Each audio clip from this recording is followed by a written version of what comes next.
હવે દ્વારકાથી જ્યાં સલાયા નજીક કોઝવે પર પાણીનો ધસમસતો પ્રવાહ વહી રહ્યો હતો અને આ દરમિયાન એક બાઇક સ્લીપ થયું હોવાની જાણકારી છે।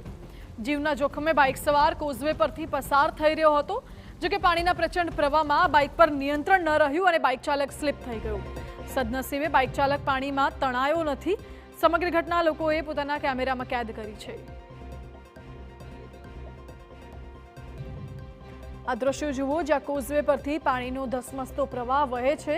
સલાયા નજીક આ કોઝવે આવેલો છે અને બાઇક ચાલકે જીવના જોખમે આ કોઝવે પસાર કરવાનો પ્રયાસ તો કર્યો, પરંતુ છેક સુધી પહોંચી ન શક્યો, કારણ કે પાણીનો ધસમસતો પ્રવાહ વહે છે। આ પ્રકારની બેદરકારી જીવલેણ સાબિત થઈ શકે છે। જ્યારે કોઝવે પરથી આટલું પાણી વહી રહ્યું છે તો કોઝવે પસાર કરવાની જરૂર શું હતી?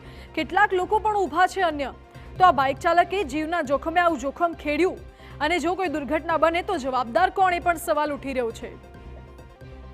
વધુ જાણકારી આપી રહ્યા છે સંવાદદાતા જય ગોસ્વામી। જી જય।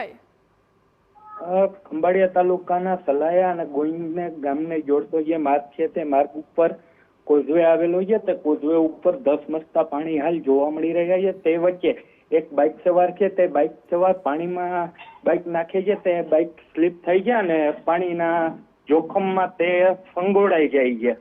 ત્યારે આ પાણીના પ્રવાહ વચ્ચે આ શખ્સ છે તે જોખમી રીતે કોઝવે છે તે પસાર કરતા નજરે પડ્યો છે। જી જય, આભાર આપનો। બાઇક ચાલક જીવનું જોખમ ખેડીને કોઝવે પસાર કરી રહ્યો હતો, પરંતુ પાણીના પ્રવાહમાં તણાઈ જાય છે। સવાલ એ ઉઠે છે કે જો કોઈ દુર્ઘટના સર્જાશે તો જવાબદાર કોણ? કોઝવે બંધ શું કામ નથી કરવામાં આવ્યો? અને સવાલો લોકોની બેદરકારી ઉપર પણ ઉઠી રહ્યા છે કે આટલું પાણી વહે છે તો આટલું બધું જીવનું જોખમ શું કામ ખેડવું પડે?